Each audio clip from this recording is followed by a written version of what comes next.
ప్రార్థన చేసుకుందామండి. మహాగణుడు అయిన మా కన్న తండ్రి,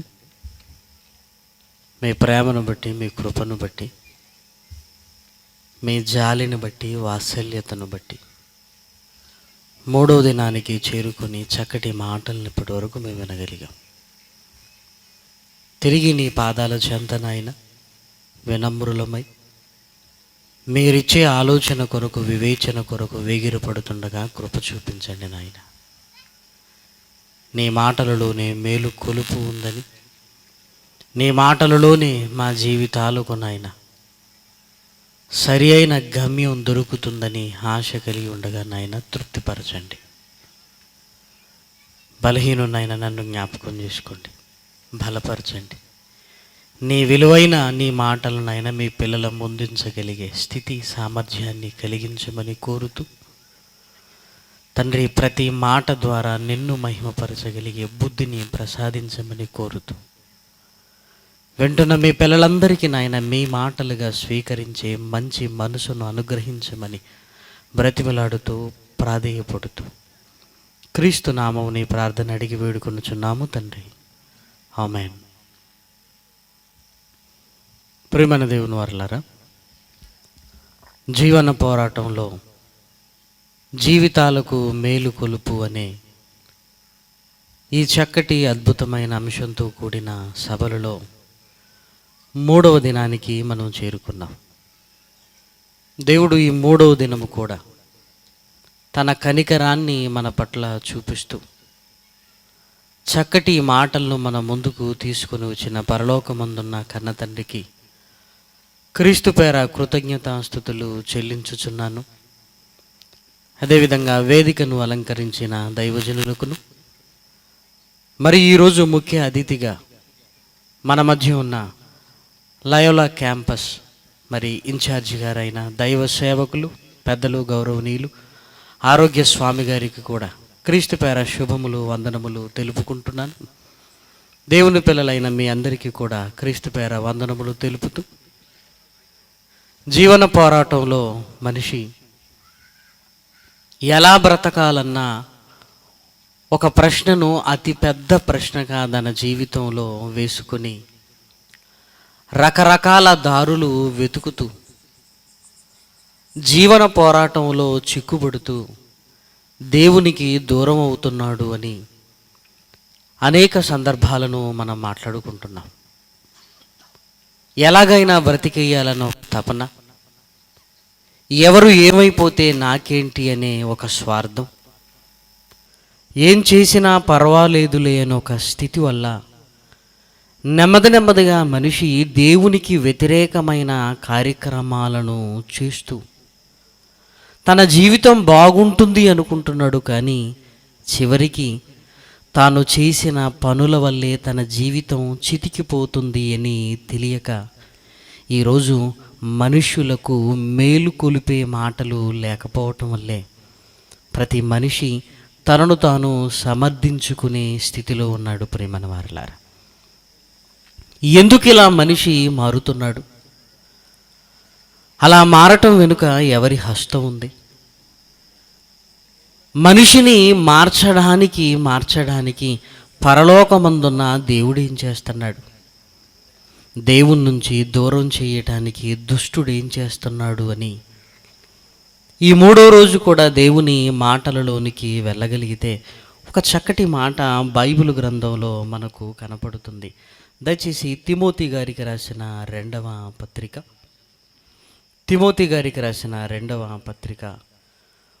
3వ అధ్యాయము 6వ వచనాన్ని చూడండి.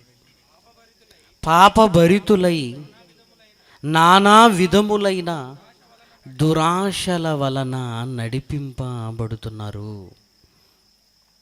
మనుషులు అక్రమార్గాలను ఎంచుకోవడానికి కారణం నానా విధములైన దురాశలు. ఆ దురాశలకు ముందు పాపభరితులై అని వ్రాయబడింది. పాపము మనుషులలో ఆలోచన కలిగిస్తుంది. ఆ ఆలోచనను ఏ విధంగానైనా సఫలము చేసుకోవాలి అని ఆ దురాశల చేత నడిపింపబడినవాడు ఒకడు లంచగొండిగా మారుతాడు. మరొకడు మరొక రకంగా మారిపోతాడు. అంటే మనుషులు ఇలా మారటానికి ప్రారంభపు మెట్టుగా మనకి ఏది కనపడుతుందంటే పాప భరితులవుతున్నారు. ఆ పాప భరితులుగా ఎప్పుడైతే మారుతున్నారో నానా దురాశల చేత నడిపింపబడుతున్నారు. ఆ దురాశలు నెరవేర్చుకోవటానికి ఎన్నో వంకర మార్గాలను మనిషి తన కళ్ళ ముందు తెచ్చుకున్నాడు. ప్రియమైన వారలారా, లేదంటే మేము ఎలా బ్రతకాలండి అంటే బ్రతకడానికి ఏదైనా చేస్తావా? బ్రతకడానికి ఏం చేసినా తప్పు లేదా? బ్రతుకునిచ్చిన దేవుడు నీ బ్రతుకుకు ఒక భరోసానిస్తూ నువ్వు బ్రతకగలవు అన్న నమ్మకాన్ని కలిగిస్తూ తనే నీకు అండగా ఉంటానన్న మాటలను పక్కకు పెట్టి ఎలాగైనా బ్రతకాలని ఈరోజు మనిషి జీవన పోరాటంలో ఇదిగో ఎన్నో వ్యాపారాలకు తెరతీసి ఆ వ్యాపారాలలో చిక్కుబడిపోతున్నాడు. ప్రియమైన వారలారా, ఈ జీవన వ్యాపారాలలో ఎలా చిక్కుకొని పోతున్నాడో బైబిల్ గ్రంథంలో చూస్తే చాలా ఆసక్తికరమైన సంగతులు దేవుడు మన కనుల ముందు 66 పుస్తకాల మహాజ్ఞాన గ్రంథంలో పరిచినట్లుగా మనకు కనపడుతుంది. అంటే ఇవి మనిషిని చిక్కించుకునేటివి, అంటే ఒక వలలా మారిపోతున్నవి అని దాని అర్థం. దీనికంతటికి కారణం పాప భరితులవుతున్నారు అంటే పాపానికి ప్రారంభకుడు దుష్టుడు అని మనకు తెలుసు. మనిషిని దేవుని కొరకు బ్రతకనివ్వకుండా ఎలాగైనా వంచాలని, మనల్ని దైవత్వంలో నడవనివ్వకుండా పాపపు దారిలోనికి నడిపించింది ఆది నుండి వాడే మనిషిని మోసగిస్తున్నాడన్న సంగతి మనందరికీ తెలుసు. పాపభరితునిగా చేసి ఇదిగో నానా దురాశలు మన హృదయంలో పుట్టించి ఈ ఆశలన్నీ నెరవేరాలి అంటే ఇదిగో నువ్వు వ్యాపారములోనికి వెళ్ళాలి అని సూచించి ఆ వ్యాపారములో మనల్ని చిక్కుకునేటట్టుగా చేస్తున్నాడు. ప్రియమైన దేవుని పిల్లలారా, అందుకే బైబిల్ గ్రంథంలో మీరు చూడగలిగితే తిమోతి గారికి రాసిన 2వ పత్రిక 2వ అధ్యాయము 4వ వచనంలో ఒక చక్కటి మాటను మనం చూడగలం. ప్రియమైన వారలారా, సైనికుడు ఎవడును యుద్ధమునకు పోవునప్పుడు తన దండులో చేర్చుకొనిన వానిని సంతోషపెట్టవలనని ఈ జీవన వ్యాపారములలో చిక్కుకొనడు అన్నాడు. అంటే ఈ జీవనం కొరకు మనిషి సాగిస్తున్న వ్యాపారాలు మనిషిని అందులో కూరుకొని పోయేటట్టుగా చేసేటివి. మహనీయుడైన యేసుక్రీస్తు విత్తనాలను గురించిన ఉపమానాన్ని గురించి చెబుతూ ఐహిక విచారములు, ధన మోసములు ఏమంటే విత్తబడిన వాక్యాన్ని ఏం చేస్తాయని చెప్పాడు? అణిచి వేస్తాయి. వాక్యాన్ని ఎదగనివ్వకుండా అణిచివేస్తాయి. ఎలా అణిచివేస్తాయి? ఇలా ఉంటే మనం ఎలా బ్రతకగలం?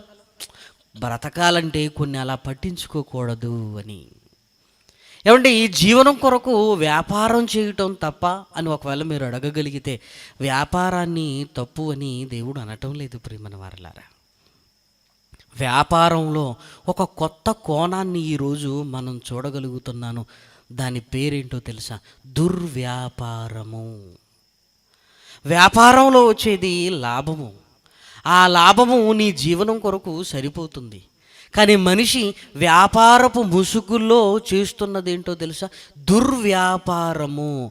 దుర్వ్యాపారాన్ని చేస్తున్నాడు అంటే దుర్లాభము రావాలి.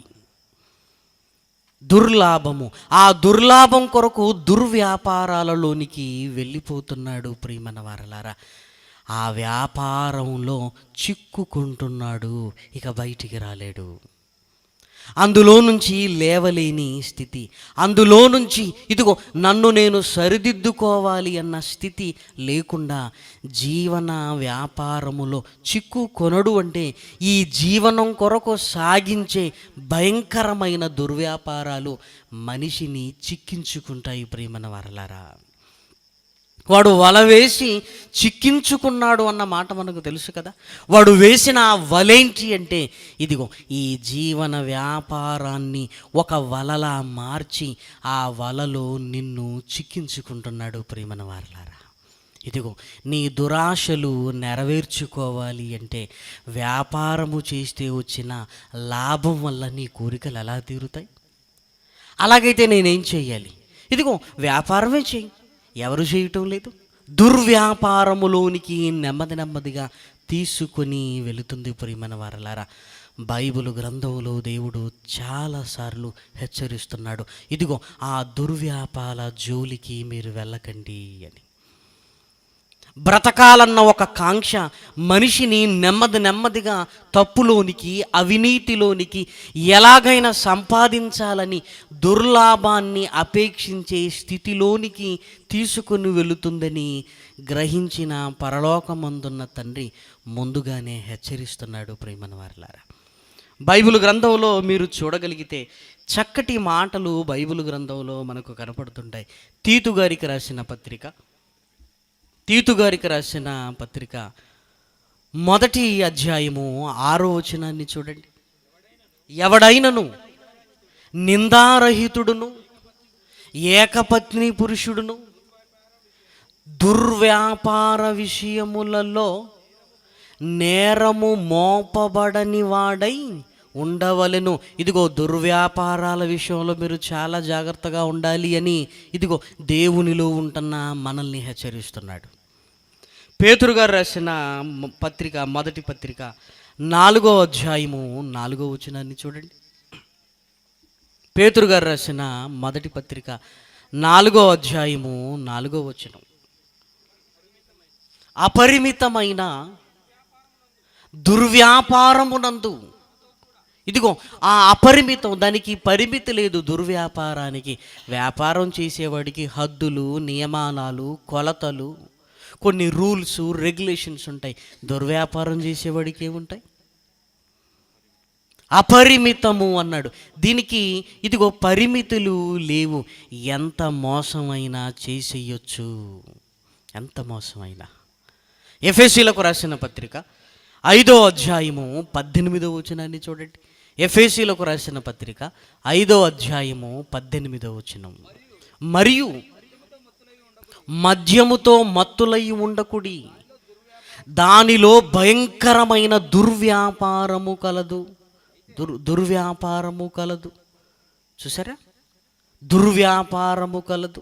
దుర్వ్యాపారము. ఇంతకీ ఏంటండి ఆ దుర్వ్యాపారము? దేవుడు ముందుగా మనల్ని హెచ్చరిస్తూ నాయనా, ఆ దుర్వ్యాపారములోనికి వెళ్ళి దుర్లాభాన్ని నువ్వు అపేక్షించటం మొదలు పెడితే అందులో నువ్వు చిక్కుకుంటావు. ఈ జీవన పోరాటంలో ఇదిగో నీ జీవితం ముగించిపోతుంది నాయనా, అందులోనికి వెళ్ళకు అన్నాడు. అందుకే క్రైస్తవ సమాజంలో కూడా సంఘ పెద్దల గురించి మాట్లాడుతూ క్వాలిఫికేషన్ ఏముండాలో కూడా మనందరికీ తెలుసు. ఏంటి? దుర్లాభమును అపేక్షించువాడుగా ఉండకూడదు. లోకంలో ఉంటున్న ఈ లక్షణాలు మీలో ఉండొద్దు అని దేవుడు మనల్ని కూడా హెచ్చరిస్తున్నాడు ప్రియమైన వారలారా. ఏంటి దుర్వ్యాపారము? వ్యాపార రంగములో ఈరోజు మనం చూస్తున్న ఆ భయంకరమైనది ఏంటి అని మనం ఆలోచించగలిగితే, పేపరు ఎక్కడ తిప్పినా ఇక ఏ పదం రాయాలో తెలియక విలేకరులు తెలుసో తెలియక ఒక పదాన్ని రాస్తున్నారు. దాని పేరే కల్తీ భూతం అంటున్నారు. ఏమంటే కల్తీని దేనిగా చూపిస్తున్నారో తెలుసా? భూతం. భూతం అంటే అర్థం ఏంటండి? దయ్యం. కల్తీ భూతం అంటే కల్తీ అనేది ఒక దయ్యం అని తెలుసో తెలియకో ఒక చక్కటి విషయాన్ని రాస్తున్నారు ప్రియమైన వారలారా. వ్యాపారము దుర్వ్యాపారము. వ్యాపారం అంటే నియమ నిబంధనలతో చేసేది. దుర్వ్యాపారం అంటే వాటినన్నింటినీ బ్రేక్ చేసేది. ఎవరి ఏమైపోతే నాకేంటి, లాభాలు రావాలి. వ్యాపారం చేస్తే వచ్చే లాభం కంటే ఈ దుర్వ్యాపారంలో దుర్లాభం ఎక్కువగా ఉండేసరికి దీని వైపుకే ఈరోజు మొగ్గు చూపుతున్నారు ప్రియమైన వారలారా. వింటున్నాం కదా. పెద్దలు వేసుకునే, వృద్ధులు వేసుకునే మందుల దగ్గర నుంచి పిల్లలు తాగే పాల వరకు కల్తీ ఉంటుంది కదా. మైసూరు పాకులో మైసూరు లేదన్నట్టుగా ఈరోజు పాలల్లో పాలు ఉండవట. ఎలా? యూరియా ప్లస్ ఆయిల్ మిక్స్ చేయగానే పాలు. పిల్లలు వాళ్ళ ఆరోగ్యాలు ఏమైపోవాలి ప్రియమైన వారలారా? నీకొచ్చే లాభాన్ని గురించి లెక్కలు వేసుకుంటున్నావు, కానీ ఇదిగో ఈ వేల లీటర్ల పాలు ఎన్ని హోటల్స్కి వెళ్ళిపోతున్నాయి, ఎంతమంది వినియోగదారులు తమ పిల్లలకు పాలు పట్టిస్తున్నారు, ఎంతమంది టీ తాగుతున్నారు, నిత్యావసరమైన పాలల్లో కలిపి ఎంతమంది ఆరోగ్యాలు హరించుకొని పోవాలి. మనిషికి వివేచన కోల్పోయండి. దుర్లాభము, దుర్వ్యాపారము. పిల్లలు తినే చాక్లెట్లలో పురుగులు వస్తున్నాయి ప్రియమైన వారలారా. పిల్లలు తినే చాక్లెట్లో పురుగులు అంటే పిల్లలను కూడా కబలించేయాలన్న ఆలోచనేనా? హైదరాబాదు కేంద్ర స్థానంగా స్కూళ్ళ మధ్యలో ఉంటున్న ఒక కంపెనీని అధికారులు సీజ్ చేశారు. ఎందుకంటే వాడకూడని భయంకరమైన రంగులు పిల్లల చాక్లెట్లకు అద్దుతున్నారు. ఏమండి, ప్రమాణాలు పాటించటం లేదు. ఆహార పదార్థంలో రంగులు కాలేయానికి ఇబ్బంది కలిగిస్తాయి.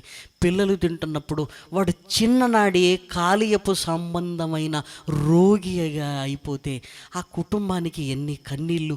దేవుడికి వాడి మీద ఎన్ని ఆశలు ఉన్నాయో నా కొరకు బ్రతకాలని, దేవుని ఆశలను ఆదిలోనే చిదిమెయ్యాలి అని దుష్టుడు మనలో ఉంటున్న పాపభరితమైన దురాశలను లేపి పిల్లల భవిష్యత్తును కాలరాచే విధంగా మనుషులను మలుస్తున్నాడు ప్రియమైన వారలారా. బియ్యంలో ప్లాస్టిక్ బియ్యం అంట. ప్లాస్టిక్ బాటిల్లో నీళ్లు తాగితేనే ప్రమాదం అనుకుంటున్నప్పుడు ఇప్పుడు బియ్యంలోని కూడా ఏమొచ్చాయి? ప్లాస్టిక్. బియ్యంలోనికి ప్లాస్టిక్. డబ్బు తప్ప మనిషికి మరో యావ లేదు. డబ్బు తప్ప ఎవరు ఏమైపోతే నాకేంటి అనే ఒక భయంకరమైన పాపభరితులయ్యారు. పాపభరితులైన వాడే ఇదిగో ఇలాంటి వాటికి తెర తీస్తాడు ప్రియమైన వారలారా. ఎందుకంటే దుష్టుడుకున్న లక్షణం ఏంటంటే ఆది నుంచి వాడు భయంకరమైన వాడు. వాడిలో కరుణ అనేదే లేదు. వాడు అబద్ధం ఆడినప్పుడు తన స్వభావమును అనుసరించే అబద్ధమాడుతాడు. వాడిలో దయా దాక్షిణ్యాలు లేవు ప్రియమైన వారలారా. యోహాను గారు రాసిన సువార్త 8వ అధ్యాయంలో వాడి లక్షణాలను గురించి మాట్లాడుతూ ఆ లక్షణాలను మనుషులలో నింపి ఇదిగో ఇలాంటి భయంకరమైన దుర్వ్యాపారాన్ని ప్రారంభించాడు ప్రియమైన వారలారా. యోహాను గారు రాసిన సువార్త 8వ అధ్యాయము 44వ వచనం. మీరు మీ తండ్రియగు అపవాది సంబంధులు, మీ తండ్రి దురాశలను నెరవేర్చగోరుచున్నారు. ఆది నుండి వాడు నరహంతకుడు, సత్యమందు నిలిచినవాడు కాడు. వాడి యందు సత్యమే లేదు. వాడు అబద్ధమాడునప్పుడు వాడు తన స్వభావమును అనుసరించి మాట్లాడును. వాడు అబద్ధికుడును, అబద్ధమునకు జనకుడునై ఉన్నాడు. చూసారా? వాడిలో ఉంటున్న పాపాన్ని మనుషులలో నింపాడు. పాపభరితుడుగా చేశాడు. దురాశలతో నింపాడు. ఆ ఆశలను నెరవేర్చుకోవడానికి ఇదిగో వెళ్ళు దుర్వ్యాపారంలోనికి. కల్తీ చేసేయి.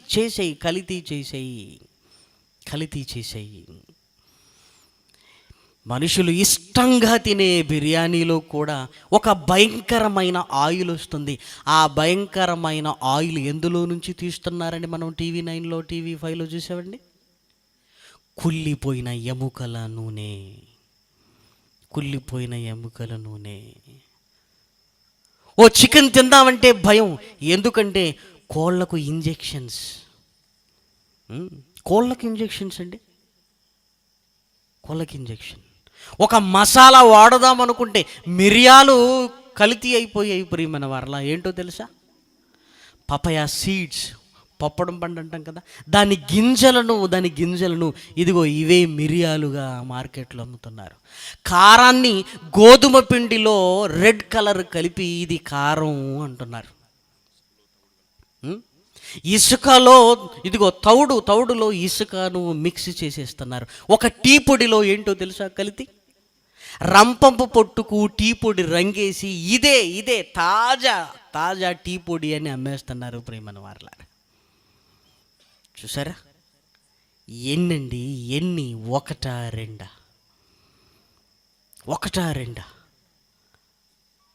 తాగే నీటి దగ్గర నుంచి ఇదిగో ప్రతిదీ కలితి ఏం కొంటున్నామో ఏం తింటున్నామో ఆలోచించుకుంటే ప్రియమైన వారలారా, నెమ్మదిగా దుష్టుడు ఎక్కడికి ఉసిగొలిపాడంటే మనిషిని ఆహార పదార్థాల దగ్గరికి ఉసిగొలిపాడు. ప్రియమైన దేవుని పిల్లలారా, ఆహార పదార్థాల దగ్గరికి ఒక నూనెలలో కలితి ఖరీదైనవి ఏదైనా ఉంటే చౌకగా వచ్చే వాటిని అందులో కలిపి ఆ ఖరీదుకు అమ్మటం. మనకు తెలుసు కదా, నెయ్యిగా ఏది అమ్మారండి? పెట్రోలియం జెల్లీని తీసుకొని వచ్చి నెయ్యిగా అమ్మేశారు. ప్రియమైన దేవుని పిల్లలారా, ఎంత భయంకరమైందండి. డాక్టర్లు ఏమంటున్నారో తెలుసా? దానిని వాడితే క్యాన్సర్ లాంటి భయంకరమైన రోగాలు వస్తాయి అని డాక్టర్లు వాపోతున్నారు. ఒక నెయ్యిని ఇష్టంగా పిల్లలకు పెడుతుంటాం కదా, అంటే ఇన్ని రోజులు మన పిల్లలకు ప్రాణాంతకమైనది మన చేతుల్లో పెట్టించిన ఆ దుర్మార్గుడు దుష్టుడు కాదా? వాడు మనిషిని పాప భరితుడుగా చేసి ఎంతమంది ప్రాణాలు పోతే నీకేంటిరా? నువ్వు చేసే కలితి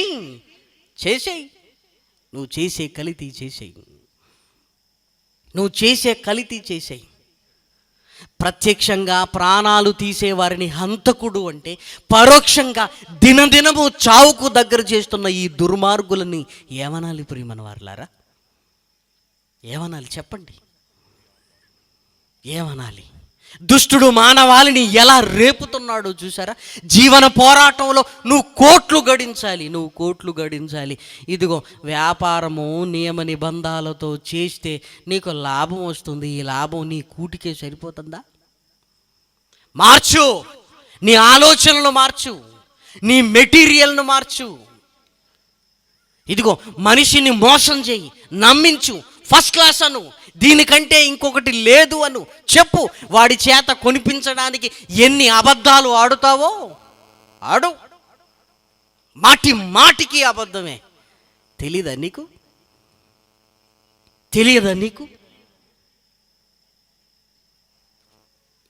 క్యాన్సర్ రోగం పెరిగిపోతుందని వింటున్నాం.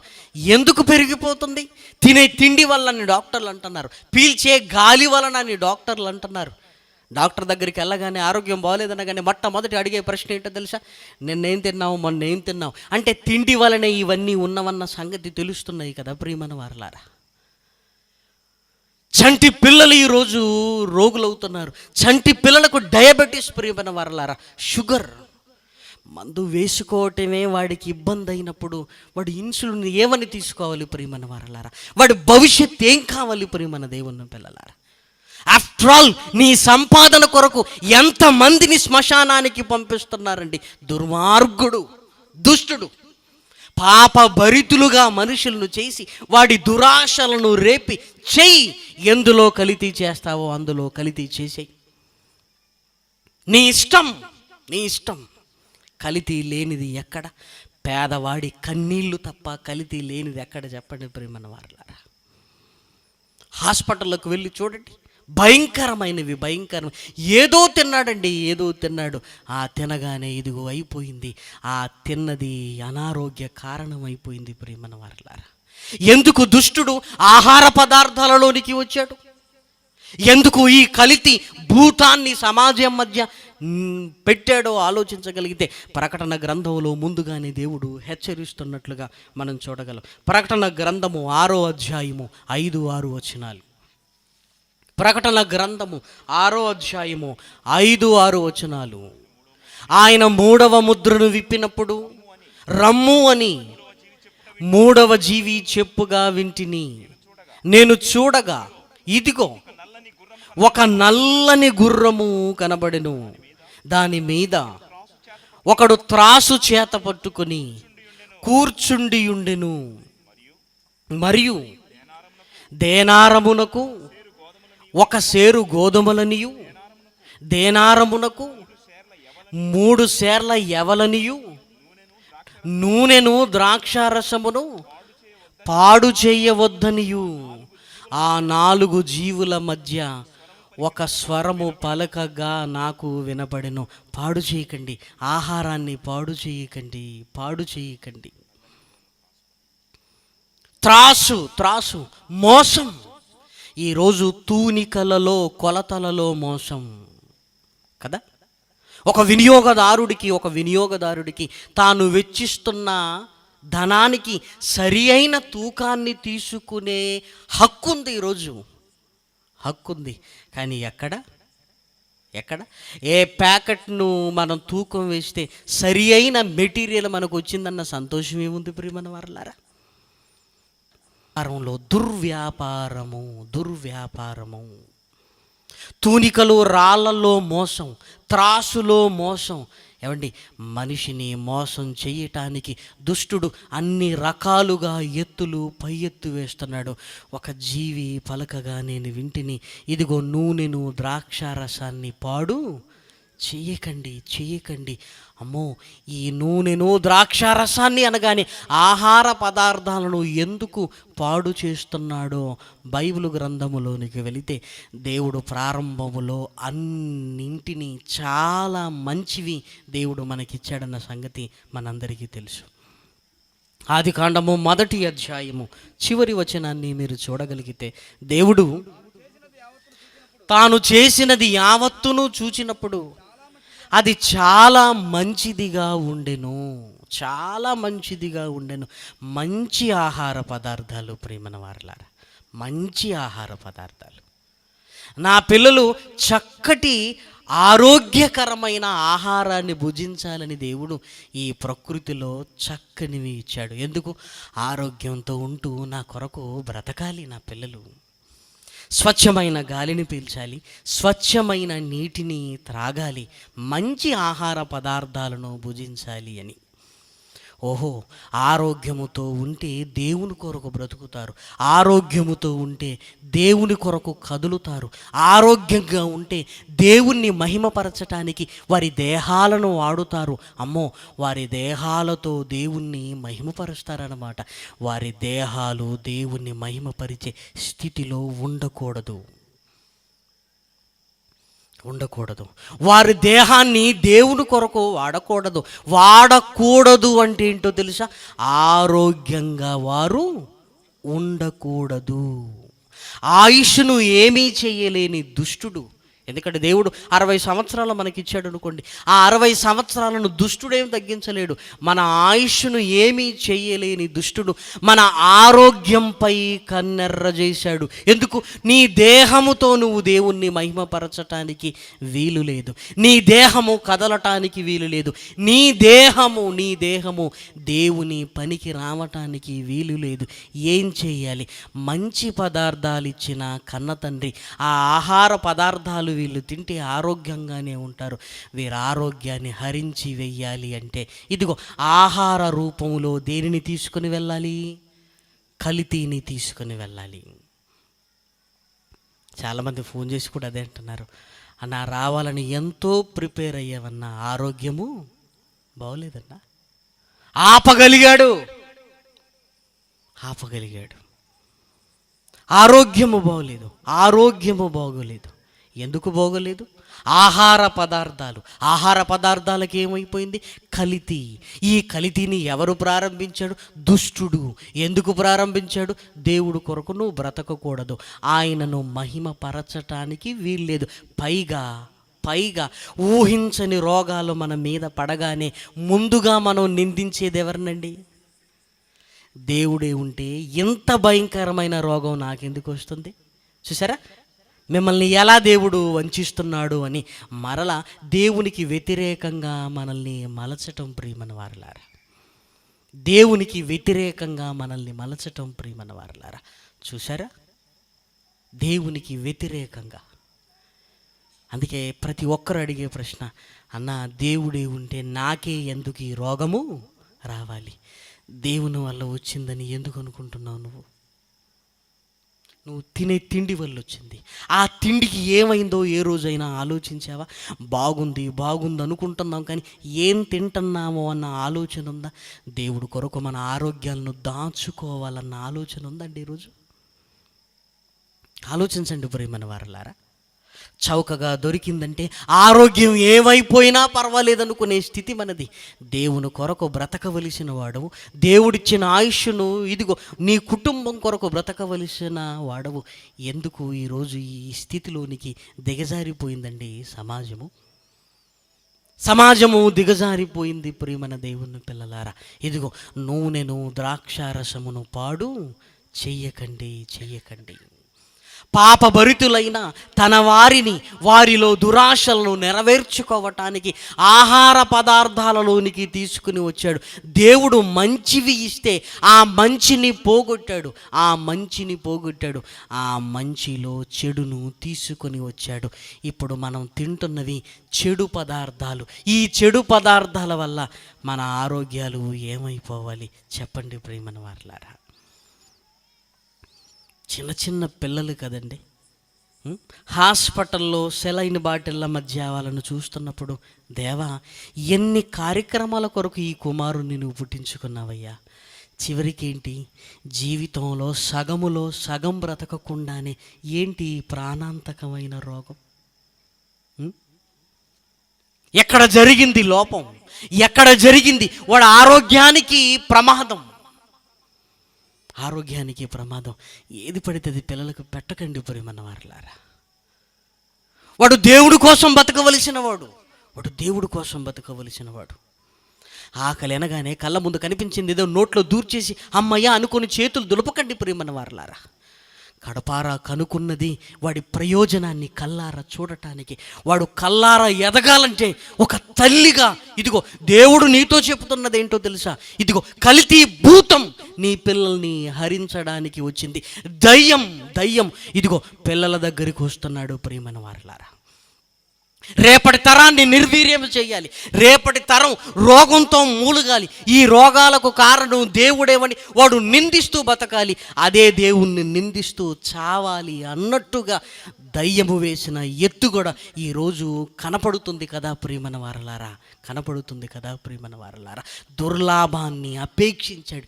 ఏం చేసుకుంటావయ్యా నీ దుర్లాభం? ఏం చేసుకుంటావు? కోట్లు గడించి ఎందుకు? నీ వ్యాపారం, నీ కలితి ఎంతమందిని ఇదిగో సమాధుల్లోనికి పంపిస్తుందో చూడు. ఇంతమందిని చంపి, ఇంతమందిని రోగాలతో కుమిలేటట్టుగా చేసి నువ్వు మాత్రం బ్రతుకుతావు అనుకుంటున్నావు. ఎంత పిచ్చివాడివి నువ్వు. ఏదో ఒకటి కలితి చేస్తున్నావు. నువ్వు కొనుక్కునే దాంట్లో ఇంకొకడు కూడా కలితి చేస్తున్నాడు. అది నువ్వు వాడట్లేదా? నూనెను నువ్వు కల్తీ చేస్తున్నావు కనుక నీ నూనె నువ్వు వాడవు. ఇంకొకటైతే నువ్వు కొనుక్కోవాలా వద్దా? వాడు కల్తీ చేసింది నువ్వు వాడట్లేదా?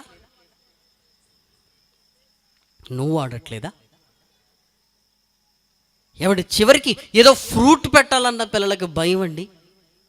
తొందరగా పరిపక్వము వచ్చేటట్టుగా మందులు జల్లుతున్నారు ప్రియమైన దేవుని పిల్లలారా. మందులు. దేవుడిచ్చిన ఆహార పదార్థాలను దుష్టుడు ఏం చేశాడో చూడండి.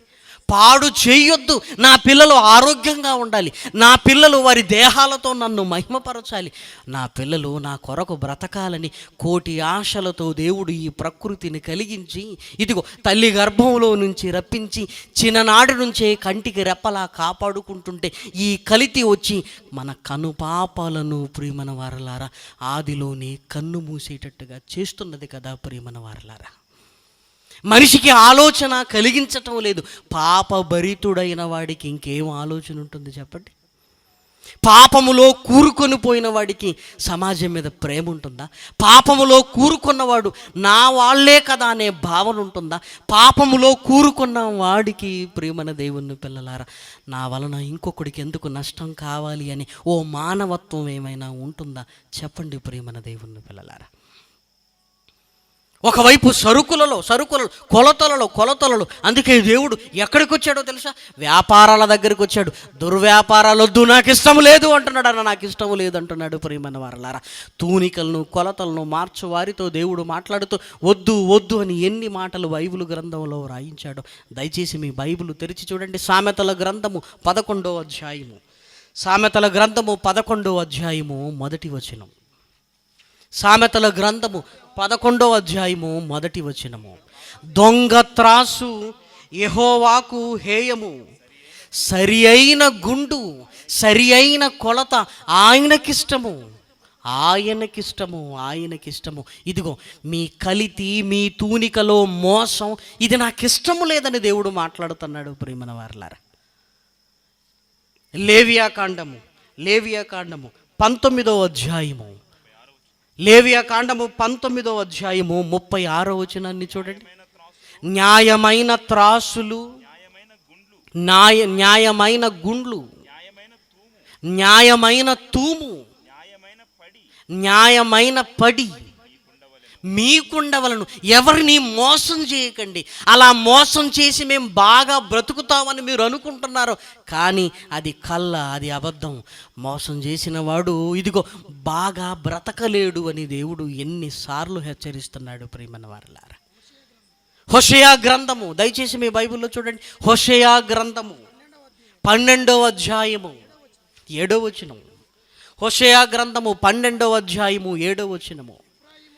ఎఫ్రాయిము వారు కానానీయుల వర్తకుల వంటి వారై, ఇదిగో చివరికి నా పిల్లలైన ఎఫ్రాయిములు కూడా కానానీయుల వర్తకుల వంటి వారయ్యారు. ఏం చేశారని చెప్తున్నాడు చూడండి.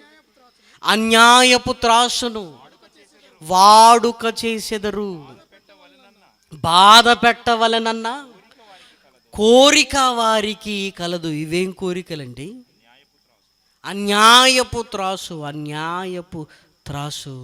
చూడండి ప్రియమైన వారలారా,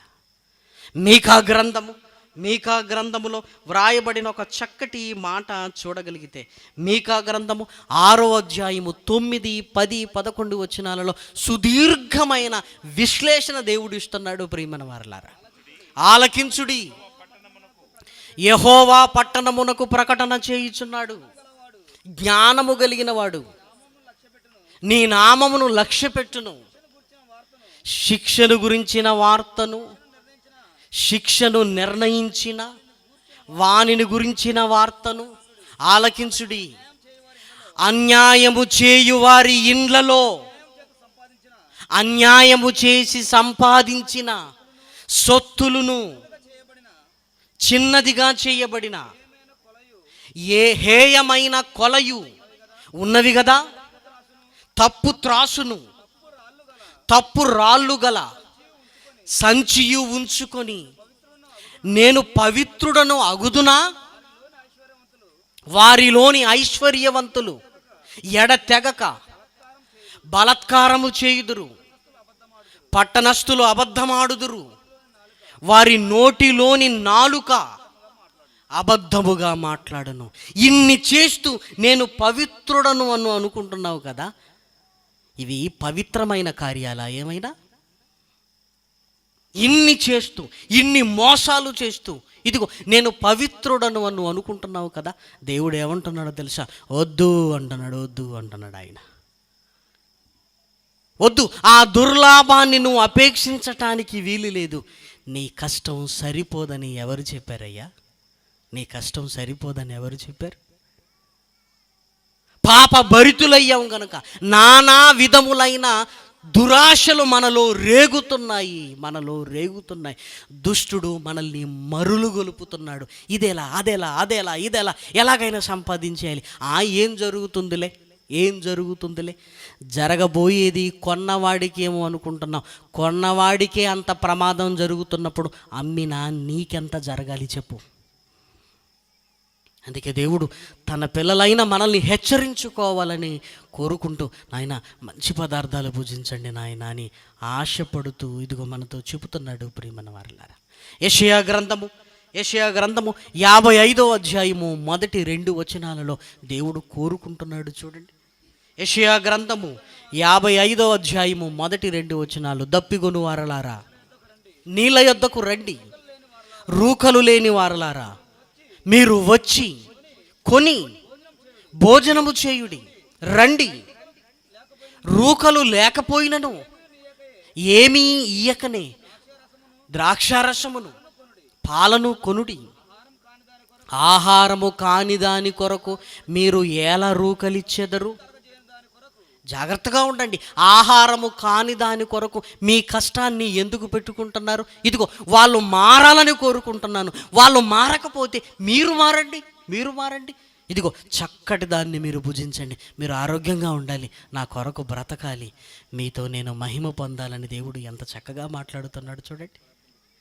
నా మాటను ఆలకించి మంచి పదార్థములు భుజించుడి, మంచి పదార్థములను భుజించుడి అన్నాడు. మంచి పదార్థములు భుజించుడి అన్నాడు. ప్రసంగి గ్రంథము 11వ అధ్యాయము, ప్రసంగి గ్రంథము 11వ అధ్యాయము 10వ వచనాన్ని చూడండి. ప్రసంగి గ్రంథము 11వ అధ్యాయము 10వ వచనం. లేత వయస్సును నడి ప్రాయమును గతించిపోవునవి గనుక నీ హృదయములో నుండి వ్యాకులమును తొలగించుకొనుము. నీ దేహమును చెరుపు దానిని నీవు తొలగించుకో.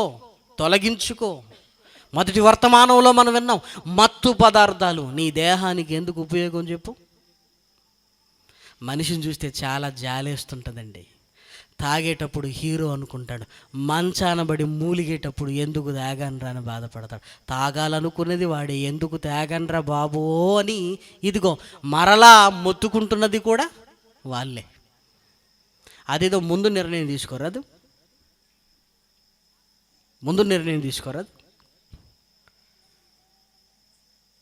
బయటవాడు చెప్తుంటే చెప్తారులేండి అనుకుంటాడు. మంచాల పడి డాక్టర్లు లేదు అనగానే ఏమంటారో తెలుసా? పాస్టర్ గారిని పిలిపించండి, ప్రార్థన చేస్తాడు. ఇప్పుడు గుర్తొచ్చాడా? ఇంతకుముందు చెప్పాడు కదా, ప్రతి ఆదివారం చెప్పాడు కదా. కుటుంబ సభ్యులు ఏడ్చి చెప్పారు కదా. అంతా అలానే అంటారు.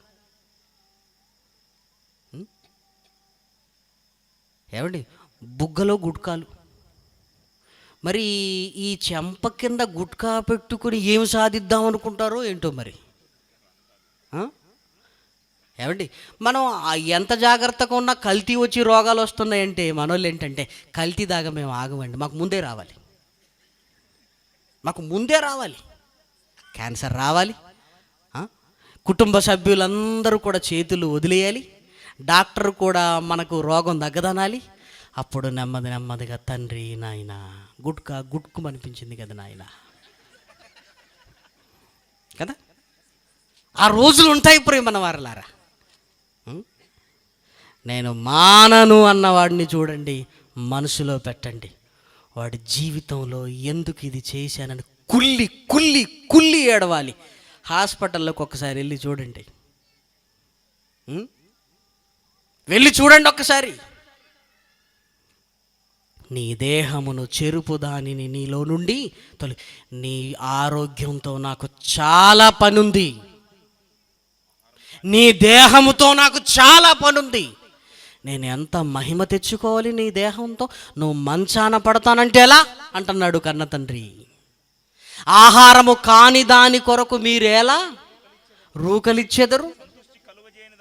సంతుష్టి కలగజేయని దాని కొరకు మీ కష్టార్జితమును ఎందుకు వ్యయపరిచెదరు? అలా చేయకండి అంటున్నాడు ప్రేమన్న వారలారా. జాగ్రత్త, మంచి పదార్థములు కొనేటప్పుడు చాలా జాగ్రత్తగా ఉండాలి.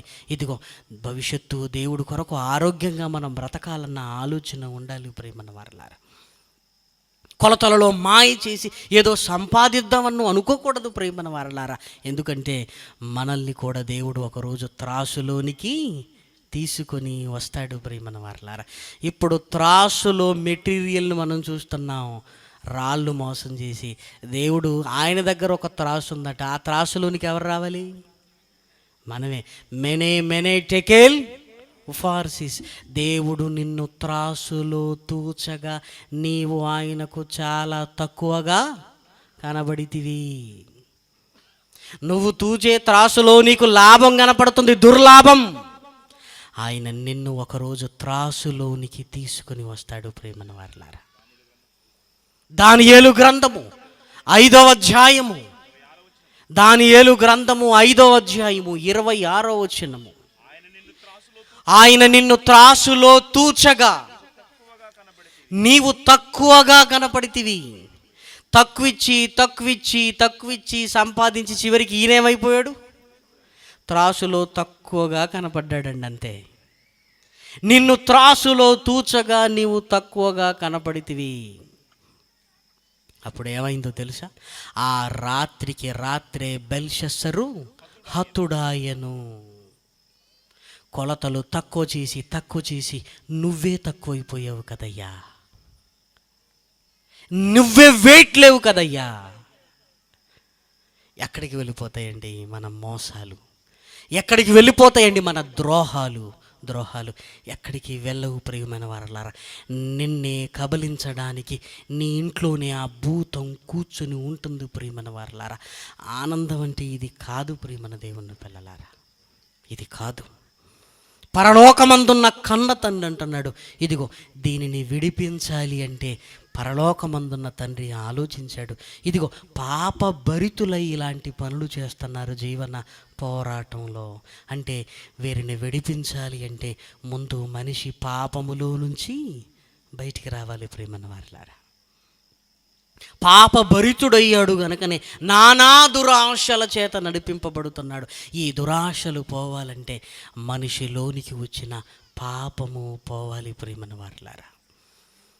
అందుకే మహనీయుడైన తండ్రి ఇదిగో తన ప్రియ కుమారుడైన యేసుక్రీస్తును పంపుతున్నాడు. మనిషిని అన్ని రకాలుగా సరిదిద్దాలి, ఆ పాపము పోగొట్టాలి. ఆ పాపము పోతే ఆశలు లేవు ప్రియమైన వారలారా. ఆశలు లేనప్పుడు సంపాదించుకోవాలన్న కోరిక లేదు. ఒకనాడు పౌలు గారు క్రీస్తులోనికి రాకమునుపు బాగానే సంపాదించాడు, అధికారిగా ఉండి. మహనీయుడైన యేసుక్రీస్తులోనికి వచ్చాడు, తన పాపాన్ని పోగొట్టుకున్నాడు. పోగొట్టుకోగానే ఆయనకి ఏమనిపిస్తుందంటే సమస్తమును పెంటతో సమానముగా నేను ఎంచుకుంటున్నాను. నా వెనుకున్నవి ఎప్పుడో నేను మరిచిపోయాను. నా లక్ష్యం మారిపోయింది, ఇదిగో నా పోరాటం మారిపోయింది, నాకు గురి కనపడుతుంది అంటున్నాడు ప్రేమన వారలారా. క్రీస్తులోనికి రాగానే ఇదిగో ఆ పాపము నుంచి ఎప్పుడైతే విడుదల పొందాడో ప్రియమైన వారలారా, పాపము నుంచి విడుదల పొందితే ఆశలు ఉండవు ప్రియమైన వారలారా. ఆశలు లేనప్పుడు సంపాదించాలన్న కోరిక ఉండదు, దాచిపెట్టి కూడబెట్టాలన్న కోరికలు ఉండవు ప్రియమైన వారలారా. దేవా, ఏ రోజు నువ్వు నన్ను పిలుస్తావో నేను సిద్ధంగా ఉండాలి. నేను సిద్ధపరిచినవి నాకేమవుతుంది? నేను సిద్ధపరిచినవి ఎవరికవుతాయి? నేను సిద్ధపడాలి. పోరాటం మారిపోతుంది ప్రియమైన వారలారా. అందుకే సమస్తమును పెంట అనుకున్నప్పుడు ఇక దాని కొరకు సంపాదించుకోవాలన్న ఆశ పౌలు గారిని విడిచిపెట్టింది. పాపం ఎప్పుడైతే మానవ హృదయాలలో నుంచి పోతుందో, పాపము వలన వచ్చి ఆ దురాశలు పోతుంది. ఎప్పుడైతే ఆ దురాశలు పోతాయో దుర్లాభం నాకెందుకు? నా కష్టం నాకు చాలు, దుర్లాభం నాకెందుకు? కొంతమందిని చూడండి, చక్కగా మాట్లాడతారండి, ఇదిగో నా కష్టానికి 100 చాలు, నువ్వు 1000 ఇచ్చినా నాకు అవసరత లేదు, నా కష్టానికి ఇది చాలు, నా కష్టమే నాకు చాలు, నాకు సంతృప్తి. నీ కోట్ల రూపాయలు నాకెందుకు? ఒక పాపము నుంచి విడుదల మనిషి జీవన పోరాటములో నుంచి మనిషిని బయటికి తీసుకుని వస్తుంది ప్రియమైన వారలారా. ఆ పాపమే మనిషిని జీవన పోరాటంలో చిక్కుబడిగా చేస్తుంది.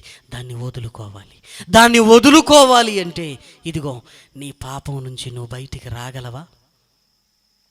ఆ పాపము నుంచి బయటికి వస్తే లంచం ఎందుకు తీసుకోవాలి? నేను నా కష్టానికి గవర్నమెంట్ నాకు శాలరీ ఇస్తుంది, నాకెన్నో రాయితీలు ఉన్నాయి, ఇంకా దేని కొరకు నేను ఆశపడాలి? ఏమండి అలాగైతే ఎలా అండి అంటారా? యెషయా గ్రంథము 33వ అధ్యాయము 15వ వచనం చూడండి, ఎంత చక్కటి మాట. యెషయా గ్రంథము 33వ అధ్యాయము 15వ వచనం. నీతిని అనుసరించి నడుచుకొనుచు, యథార్థముగా మాట్లాడుచు, నిర్బంధము వలన వచ్చు లాభమును ఉపేక్షించుచు, లంచము పుచ్చుకొనకుండా తన చేతులను మలుపుకొని, హత్యయను మాట వినకుండా చెవులు మూసుకొని, చెడుతనము చూడకుండా కన్నులు మూసుకొనివాడు ఉన్నత స్థలములో నివసించు. నువ్వు అక్కడికి ఎదగాలనే కదా ఇవన్నీ చేస్తున్నావు. ఇవన్నీ చేస్తే అక్కడికి ఎదగవయ్యా, ఇవన్నీ మానేయి. ఉన్నత స్థలములో నివసించును అన్నాడు. ఎదగటానికే కదా ఇవన్నీ. ఇవి చెయ్యకపోయినా నువ్వు ఎదుగుతావు. ఇవి చేస్తేనే ఎదగవు, దిగజారిపోతావు నువ్వు. ఇవన్నీ చేస్తేనే దిగజారిపోతావు ప్రియమైన వారలారా. సామెతల గ్రంథము 28వ అధ్యాయము 16వ వచనాన్ని చూడండి. సామెతల గ్రంథము 28వ అధ్యాయము 16వ వచనం.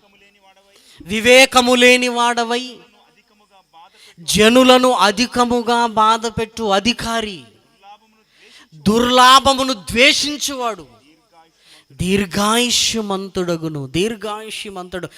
నాకెందుకు ఈ దుర్లాభం, ఈ దుర్వ్యాపారం, ఈ కలితి, ఈ తూనికలలో మాయ, మోసం వద్దు దేవా. నాకు వస్తున్నది నాయన, నాకు వస్తున్నది చాలు, నాకు వస్తున్నది చాలు. దీర్ఘాయుష్యమంతుడవుతావు అంటాడు. ఈ కలితి భూతంలోనికి వెళితే ఎదుటివాడి ఆయుష్ను హరించి వేయటానికి చేస్తున్నావే, దేవుడు నిన్ను ఉంచుతాడని ఎలా అనుకుంటున్నావు? నీ కుటుంబాన్ని ఉంచుతాడని ఎలా అనుకుంటున్నావు? చెప్పు. వద్దు ప్రియమైన వారలారా. మనుషులలో నుంచి మొట్టమొదటిగా పోవలసింది ఈ స్థితులు, ఈ జీవన పోరాటంలో నుంచి బయటికి రావాలంటే ఇదిగో పాపభరితమైన పరిస్థితిలో నుంచి ఇదిగో వెలుగులోనికి రావాలి, చీకటిలో నుంచి. ఎప్పుడైతే ఆ పాపాన్ని నువ్వు వదులుకుంటావో, ఈ లోకం నాకెందుకు చూసారా? ఆలోచనలు మారిపోతున్నాయి, ఉద్దేశాలు మారిపోతున్నాయి. రేపే చనిపోయే నాకు ఇవన్నీ అవసరమా? నాకు అవసరము లేదు అనుకున్నప్పుడు మనిషి తప్పు చేసే అవకాశము మన వరలారా. నాకున్న దాంట్లో చాలయ్యా, ఏదో ఒక రోజు నువ్వు పిలిస్తే నా బ్రతుకును సిద్ధం చేసుకుని రావలసిన నాకు ఇవన్నీ అవసరమా? చూసారా? ఆ పాపము నుంచి బయటపడగలిగితే ఏది మోసం చెయ్యాలన్న ఆలోచన ఉండదు ప్రియమైన వారలారా. బైబిల్లో రాయబడిన మంచి మాటలు చూడగలిగితే ఎంత చక్కటి మాటలు, దయచేసి చూడండి. సామెతల గ్రంథము 12వ అధ్యాయము 14వ వచనం. 12వ అధ్యాయము 14వ వచనం. ఎవని క్రియల ఫలము వానికే వచ్చును. నువ్వు అమ్మేసి ఎవడో పోతాడులే అనుకుంటున్నావు, కానీ పోయేది నువ్వే. ఎవడి మోసం వాడి మీదికే వస్తుంది. సామెతల గ్రంథము 13వ అధ్యాయము 11వ వచనం చూడండి. 13వ అధ్యాయము 11వ వచనం. మోసము చేత సంపాదించిన ధనము క్షీణించిపోవును, కష్టము చేసి కూర్చుకునివాడు తన ఆస్తిని వృద్ధి చేసుకుని. మోసం చేసింది, మోసం వల్ల వచ్చింది క్షీణించిపోతుంది, అది నిలబడదు. నీ కష్టమే నిలబడుతుంది. నీ కష్టానికి దేవుడు తోడై ఉంటాడు, నీ మోసానికి కాదు. ఇంకా చూడండి, సామెతల గ్రంథము 15వ అధ్యాయము 16వ వచనము. సామెతల గ్రంథము 15వ అధ్యాయము 16వ వచనం. నెమ్మది లేకుండా విస్తారమైన ధనము ఉండుట కంటే యెహోవా యందలి భయభక్తులతో కొంచెము కలిగి ఉంటుంది. ఆ కొంచెం మన అవసరాలకు సరిపోతుంది అంతే. నెమ్మది ఉండదు ప్రియమైన వారలారా. ఆ నెమ్మది లేని బ్రతుకులు ఎందుకు? 16వ అధ్యాయము 8వ వచనము. అన్యాయము చేత కలిగిన వచ్చుబడి కంటే నీతితో కూడిన కొంచెమే శ్రేష్టము. కొంచెమే చాలు. కోట్లు వద్దు, నెమ్మది కావాలి, సంతోషం కావాలి. ఆ నెమ్మది, సంతోషం ఇదిగో నీలో నుంచి పాపం పోయినప్పుడు కలిగేది ప్రియమైన వారలారా, పాపం మనిషిని నెమ్మది లేకుండా చేస్తుంది. పాపం మనిషిని జీవన పోరాటంలోనికి తీసుకెళ్తుంది. పాపం మనిషిని జీవన పోరాటంలో చిక్కుబడేటట్టుగా చేస్తుంది.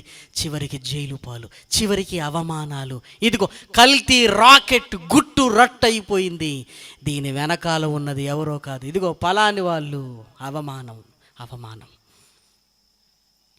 ఇదిగో పలాని షాపును సీజ్ చేశారు. అవమానము. ఎందుకు? తూనికల కొలతల అధికారులకు పట్టుబడ్డారు, వినియోగదారులను మోసగిస్తూ. ఎందుకు? ఏదో ఒకరోజు గుట్టు రట్టయితుంది ప్రియమైన వారలారా. అవమానము, అవమానము. ఇదిగో ఎంత డబ్బు కలిగి ఉన్న అవమానాన్ని తట్టుకోగలవా నువ్వు? సంతోషం గుండెల్లో ఉండాలి ప్రియమైన వారలారా. ఇంట్లో వస్తువులు ఇవ్వలేవు ప్రియమైన వారలారా, సంతోషం. ఇదిగో నీ హృదయంలో వాక్యము రావాలి. ఆ హృదయంలో వాక్యమైన యేసుక్రీస్తు ఉండాలి. ఇదిగో ఆయన్నే పాపభరితమైన మన హృదయాల నుంచి, ఇదిగో పాపం నుండి మనల్ని విమోచించగలిగి ఒక శాంతికరమైన స్థితిలోనికి మనల్ని నడిపించగలడు. జక్కయ్య ఉన్నదంతా ఇచ్చేశాడు ప్రియమైన వారలారా, సగం ఇచ్చేశాడు. ఎంత సాటిస్ఫాక్షన్గా ఉన్నాడో తెలుసా? ప్రభువా, సంపాదించినప్పుడు లేని సంతోషం ఇచ్చినప్పుడు ఉందయ్యా. నువ్వు నా ఇంటిలోనికి వచ్చినప్పుడు ఉంది, నేను మారినప్పుడు ఉంది ఆ సంతోషం. ఏడుస్తూ వచ్చింది పాపాత్మురాలైన స్త్రీ. అమ్మా, నీ పాపము క్షమింపబడి ఉన్నదమ్మా అన్నప్పుడు సంతోషం. చూసారా? పాపాలు పోగొట్టుకున్న సంతోషం. ఏమండి, డబ్బు పోగొట్టుకున్న ఆ సంతోషం వచ్చినా లేదేమో, కానీ పాపం పోగొట్టుకుంటే ఆ సంతోషం వేరు ప్రియమైన వారలారా. అందుకే దావీదు గారు, దేవా ఆ రక్షణ ఆనందాన్ని నాలో నుంచి దూరం చేయకయ్యా. ఆనందం సింహాసనములో లేదు, రాజాని పొగడ్తలలో లేదయ్యా, లేదు. నాకున్న భవంతుల్లో లేదు, నేను కట్టుకున్న దుర్గాలలో లేదు. నువ్వు ఇచ్చావు కదయ్యా నాకు రక్షణ. ఆ రక్షణలో ఉంది ఆనందం అంటున్నాడు ప్రియమైన వారలారా. ఆ ఆనందంలోనికి రాగలవా? ఆ ఆనందంలోనికి నీ జీవితాన్ని నడిపించగలవా? ఈ జీవన పోరాటంలో నుంచి చిక్కుబడకుండా జీవిత పోరాటంలోనికి రాగలవా? ఇంకో పోరాటం నీ కొరకు ఎదురు చూస్తుంది. ఇంకొక పోరాటం నీ కొరకు ఎదురు చూస్తుంది. నీ జీవితం కోసమైన నువ్వు పోరాటం. ఒకరోజు తల్లి గర్భంలో నువ్వు పోరాడి తెచ్చుకున్న ఈ జీవితం, ఇదిగో ఇంకొక జీవితం కోసం నిన్ను పోరాడమంటుంది ప్రియమైన దేవుని పిల్లలారా. ఇంకా జీవన పోరాటంలో ఉండకండి. జీవన పోరాటం పాపములో ఉన్న వారికి, పాపములో నుంచి బయటకు వచ్చిన వారికి తండ్రి నీవున్నావన్న ధైర్యం. ఏం జరిగినా నువ్వు ఉన్నావు కదయ్యా. చివరికి ఈ బ్రతుకు వెళ్ళిపోతున్నా నువ్వు ఉన్నావు కదా. ఈ బ్రతుకు పోతే మరో బ్రతుకునిస్తాడు నా కన్న తండ్రి. ఎంత ధైర్యం ప్రియమైన వారలారా. పాప భరితులుగా ఉంటున్న మానవాళి ఆ పాపాన్ని విడిచిపెడితే ఆనందభరితులవుతారు ప్రియమైన వారలారా. తప్పిపోయిన కుమారుడు ఎలా వస్తున్నాడో తెలుసా? అత్యానందంతో వస్తున్నాడు. తండ్రి హక్కున చేర్చుకొనగానే అత్యానంద భరితులై. జ్ఞానులు వెతుకుతూ వచ్చారు. యేసుక్రీస్తును చూడగానే అత్యానంద భరితులై. సంతోషం ఆయనలో ఉంది. ఆయన నీ హృదయంలో ఉంటే ఉంది. ఇంకా ఎన్నాళ్ళు ఈ పాపము వలన కలుగుతున్న ఈ జీవన పోరాటంలో ఎంతకాలం ఉంటావు? బయటికి రాగలవా? లోకమంతా వెనక ఉండాలి. నీ గురి మరొకటి మారిపోవాలి ప్రియమైన వారలారా. జీవన పోరాటంలో నుంచి బయటికి రా. నీ కొరకు మరొక పోరాటం ఉంది, జీవిత పోరాటం. ఈ జీవన పోరాటంలో నుంచి బయటికి తీసుకురావటానికి మహనీయుడైన యేసుక్రీస్తు తన జీవితాన్ని సిలువలో అర్పించాడు ప్రియమైన వారలారా. యుక్త కాలమందు, యవన కాలమందు, ఇదిగో తనకున్న ఆశలు, తనకున్న కోరికలను అదిమి పట్టి లోకంలో ఉంటున్న మన కొరకు తన జీవితాన్ని ధారపోశాడు. జీవితాన్ని ధారపోసిన యేసుక్రీస్తును ఒక్కసారి చూడు. ఈ జీవనం చాలా చిన్నదిగానే కనపడుతుందయ్యా, కనపడుతుంది. జీవన పోరాటంలో చితికిపోవటం తప్ప ఏమీ సాధించలేనప్పుడు ఈ పోరాటం ఎందుకు ప్రియమైన వారలారా? అన్నం దొరుకుతుంది, వేసుకోవడానికి బట్ట దొరుకుతుంది, ఉం? ఇంకా ఏదైనా నీకు అత్యవసరం ఉన్నప్పుడు అన్నీ సమకూడి జరుగుతుంటాయి. ఎవరికి? దేవుణ్ణి ప్రేమించు వారికి. సమస్తమును సమకూడి దేవుడు ఉన్నాడు కదా. దేవుడు లేడనుకుంటే జీవన పోరాటంలోకి వెళ్ళు. నా జీవితం వెనకాల దేవుడు ఉన్నాడు అనుకున్నప్పుడు నీ జీవన పోరాటం నీకో జీవితాన్ని ఇవ్వలేదయ్యా. ఆ పాపములో నుంచి బయటికి రా. ఒక్కసారి మహనీయుడైన యేసుక్రీస్తుని గురించి ఆలోచించు. సిలువలో రక్తధారలను ఆలోచించు. నాకు జీవితాన్ని ఇవ్వటానికి జీవితాన్ని బలిపెడుతున్న ఆయన ప్రేమను చూడు. ఆయన ప్రేమను చూడు. మన పాపపు భారాన్ని దించడానికి బరువైన మ్రానును మోసుకున్న ఆయన త్యాగాన్ని చూడండి ప్రేమన వారలారా. ఆయన వైపు చూడు ఒక్కసారి. ఆయనలో నీతి కనపడుతుంది. ఆయనలో న్యాయం కనపడుతుంది. ఆయనలో సరి అయిన మార్గము కనపడుతుంది. ఆ మార్గంలోనికి రాగలవా? జీవన పోరాటంలో నుంచి బయటికి రాగలవా? ఒక్కసారి ఆలోచించు. పాప భరితులమై నువ్వు ఉంటే ఇంకా జీవన పోరాటంలోనే ఉంటావు. ఆ పాపాన్ని విడిచిపెట్టాలన్న ఆలోచన నీలోనికి వస్తే, ఛీ, ఈ కలితి చేసి నేనెందుకు బతకాలి, ఈ లంచం తీసుకుని నేనెందుకు బతకాలి? తండ్రి, నువ్వు ఉన్నావు కదయ్యా, నువ్వు ఉన్నావు కదయ్యా. ఆ ధైర్యం వేరు, ఆ నమ్మకం వేరు, ఆ నమ్మకం వేరు. ఏ కష్టము చేసినా లాభమే వస్తుంది. ఆ కష్టంతో నీ కుటుంబం గడుస్తుంది. దాని గురించి ఏదో ఆలోచించవలసిన అవసరత లేదు. ఇదిగో ఈ జానెడు పొట్ట నింపటానికి వేల రూపాయల అవసరత లేనే లేదు. డాక్టర్ ఏమంటాడు? 2 అరటిపళ్ళు తింటే ఒక రోజంతా శక్తి అంటాడు. 2 అరటిపళ్ళ ఖరీదు ఎంత అండి? 5 రూపాయలతో ఒక రోజంతా ఉండగలం మనం. కానీ అమ్మో, ఈ నెలంతా ఎలా ఉండాలి? ఎందుకంటే బిర్యానీలు వండాలి కదా మరి. ఒక యాపిల్, ఒక జాంకాయ, ఒక అరటిపండు తిన్నాం అనుకోండి, ఈ మూడిటి ఖరీదు 30 రూపాయలు. పోనీ 50 100 అనుకోండి, అందనుకోండి, అయిపోయింది. కాకపోతే ఆకలి తీరటం కంటే నిండటానికి అలవాటు పడ్డాం మనం. ఆకలి తీరాలి అని దేవుడు ఆలోచించాడు. మనమేం ఆలోచించాం? లేదు ప్రభువా, నిండాలి, అది పొంగిపోవాలి కదా. ఆకలి తీరుతుంది కదా, నీళ్ళు తాగిన ఆకలి తీరుతుంది ప్రియమైన వారలారా. ఓ మజ్జిగన్నంత ఆకలి తీరుతుంది. ఏం తినాలన్నది చిన్న ఇష్యూ. ఆకలి తీరిందా లేదా?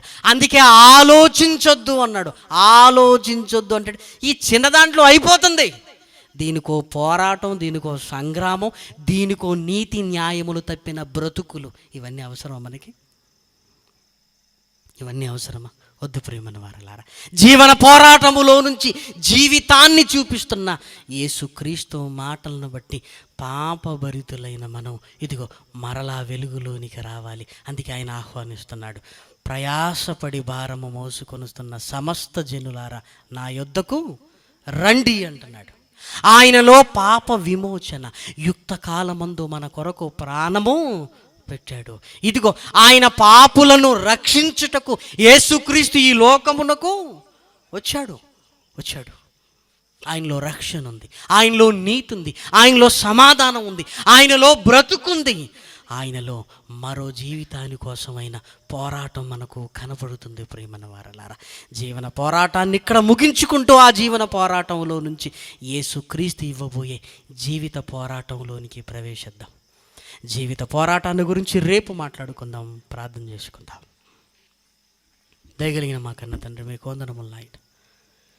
ఈరోజు కూడా నాయన మీ పిల్లలమైన మాకు తోడుగా ఉండి నాయన చక్కగా కార్యక్రమాలను ముగించుకొనగలిగే భాగ్యాన్ని ఇచ్చినందుకు మీకు వందనములు నాయన.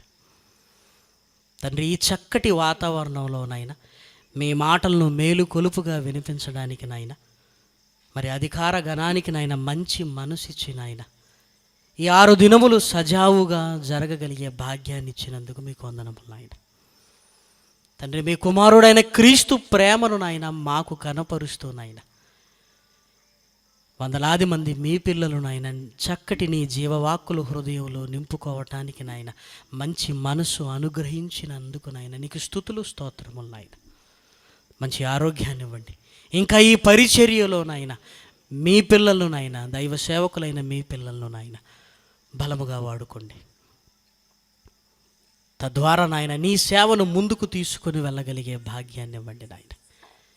ఇక్కడ ఉంటున్న ప్రతి ఒక్కరిని నాయన కృపతో జ్ఞాపకం చేసుకునమని కోరుతూ, దూర ప్రాంతాల నుంచి వచ్చిన మీ పిల్లలందరికీ చక్కటి ఆరోగ్యాన్ని ఇవ్వమని బ్రతిమలాడుతూ, అనారోగ్యంతో పోరాడుతున్న కుమారుడు కెవిన్ని జ్ఞాపకం చేసుకోండి నాయన, కృప చూపించండి నాయన. కుమారుడు ఉపదేశను జ్ఞాపకం చేసుకోండి నాయన, బలపరచండి నాయన. నేనటి దినం పుట్టినరోజును జరుపుకున్న నిన్ను జ్ఞాపకం చేసుకొని నాయన, నీవు జన్మనిచ్చావని జ్ఞాపకం చేసుకున్న తమ్ముడు జోసెఫ్ కుమారుని జ్ఞాపకం చేసుకోండి, కుమార్తె శిరీషను జ్ఞాపకం చేసుకోండి. చంటి బిడ్డలతో నాయన మీ పిల్లలు వచ్చారు నాయన, వాళ్ళకి ఆరోగ్యాన్ని ఇవ్వండి నాయన. మీ వాక్యముతో మేలు కొలుపులు కలిగిన ఆయన చక్కగా నీ కొరకు బ్రతకాలని నాయన, ఉన్నతమైన మీ మాటలతో మమ్మల్ని అందరినీ నింపి పంపగలరని కోరుకుంటూ తండ్రి, ఇదిగో నాయన మీ కొరకు, మీ పని కొరకు కష్టపడుతున్న మీ పిల్లలందరినీ కృపతో జ్ఞాపకం చేసుకున్నామని ప్రాధేయపడుతూ బ్రతిమలాడుతూ క్రీస్తు నామం నీ ప్రార్థన అడిగి వేడుకొనుచున్నాము తండ్రి, ఆమేన్. మన తండ్రి అయిన దేవుని ప్రేమ, కుమారుడైన యేసు క్రీస్తు కృప, పరిశుద్ధాత్మ యొక్క అన్యోన్యమైన సహవాసం ఇప్పుడు ఎల్లప్పుడూ సదాకాలము మనందరికీ తోడై ఉండును గాక. ఆమేన్.